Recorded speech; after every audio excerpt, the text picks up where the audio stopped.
From Pennsylvania and member of the House Judiciary and Financial Services Committees. Welcome to you, Congresswoman. I hope you had a great holiday. But first, let's get to your reaction to these latest insults to your fellow Democrat.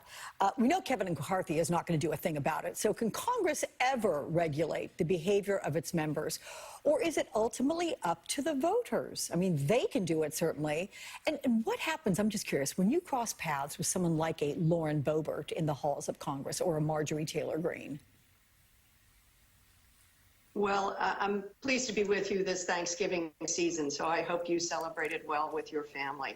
I have to tell you, number one, I'll look for the good. The representative actually attempted an apology. That's very rare coming from anybody who is a Trump acolyte. So I'll give her credit for actually attempting an apology. Of course, she talks about this unnecessary distraction, a distraction of her own making. But what we are seeing, Alex, is the least serious legislators in the Republican conference. They are lifted up. They raise money on absurd, indecent, bigoted tropes and statements. And the serious members of the Republican conference are shunned. Think of Liz Cheney. Think of those who voted for the bipartisan infrastructure bill. This is as a result of failed leadership. You can't become a leader if your whole basis for being is anger, fear, bigotry, a mean-spiritedness, a celebration of this race to the bottom in rhetoric. So Mr. McCarthy is the weakest of leaders, and it's showing at the fraying on the sides of his conference. Well, I do appreciate the fact that you look for the good in all this, and that is a trait certainly that is very indicative of you and the way you run things. Let's talk about 2022 politics, because I know you're a member of the Progressive Caucus. The GOP is now targeting your district. They're going to try to flip your seat. How concerning is this? Well, I think to your original comments, this is all about the voters. The voters will make up their minds. So I'm certainly aware that I have now been put on the NRCC target hit list to try to flip my seat. Again, I'll try to find the good in it. My sons say, hey, that's a compliment. Mom, it means you're doing your job and you're doing it well, and they have noticed.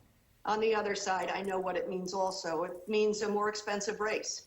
It means I have to get my message and my voice out there to show that I do believe in this work. I do believe in legislating for the good, for the common good.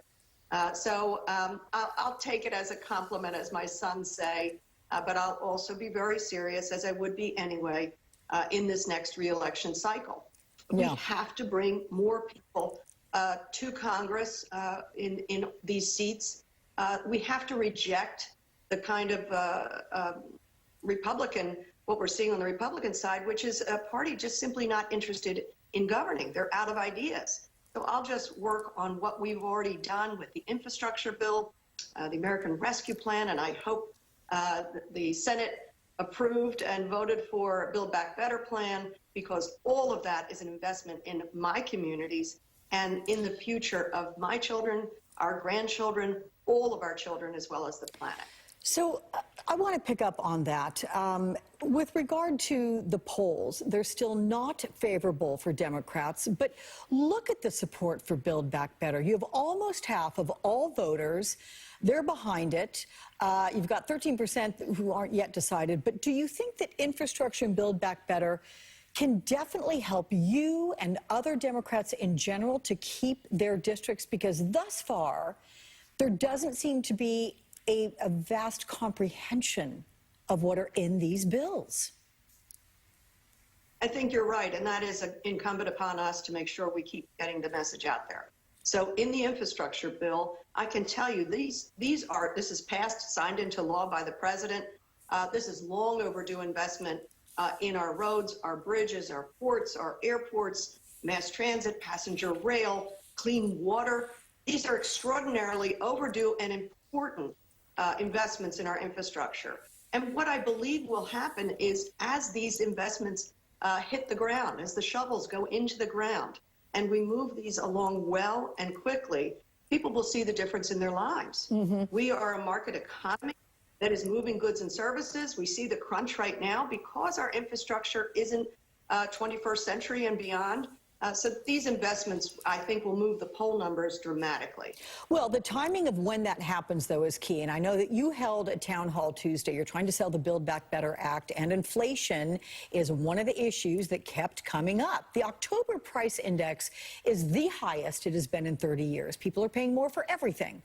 So what are you telling voters who are worried that money going into the economy could keep this inflation spike permanent? What are you hearing from voters? Thanks for raising the town hall. It was my first town hall really in person, I guess, in quite a while based on COVID. So it was really wonderful to be back together with constituents. They were very interested in these two bills that we have passed, and so we were able to talk about that. But you're absolutely right. One of the first questions I received was on the issue of inflation, which I'm mindful of. I'm mindful of it when I pull up to the pump and pump my gas or go buy my groceries. I know that my constituents are worried about it.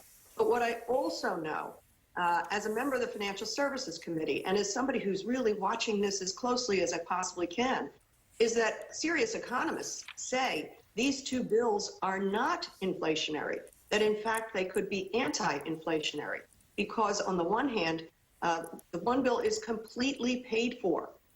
And in fact, what we find is that over the 10 years or so, this could be deficit reducing. Now, there's a chance, there's obviously a margin within that. But even if it is deficit increasing over the course of 10 years, it will be a very, very small percentage of GDP. New spending through these two bills of about $2 trillion, paid for. This is a remarkable future-thinking investment that should be actually anti-inflationary. But to my constituents, I'm mindful of it too. We are watching what the Fed chair has said about it. We've done caucuses on it. And what we see is that the trend appears to be that inflation will come down during the course of this next 3 quarters. All right, Congresswoman Dean, we'll keep a close eye on things as well and come back to you again very soon. Thank you so much.